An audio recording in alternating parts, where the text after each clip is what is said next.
বাংলাদেশের গণতন্ত্রের আপোষের নেত্রী দেশনেত্রী বেগম খালেদা জিয়ার ইন্তেকালের বর্তমান কেয়ারটেকার সরকার তারা তাদের শোক জানিয়েছেন এবং আমাকে আজকে এই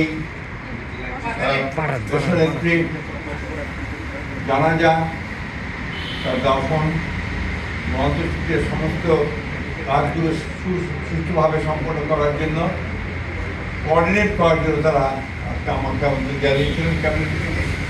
সেটা আলোচনা হয়েছে, একটু পরেই আপনারা সেগুলো জানতে পারবেন, তাদের প্রেস সেক্রেটারি আপনাদেরকে জানাবে। আমাদের প্রধান উপদেষ্টা তিনি বোধহয় একটা জাতির উদ্দেশ্যে ভাষণ দেবেন। আপনারা তাদের কাছ থেকে সব কিছু জানতে পারবেন, যেহেতু তাদের মিটিং তারাই জানাবেন, সেটাই ভালো হবে। আমাদের বিষয়গুলো আমরা আপনাদেরকে সকালে জানিয়েছি।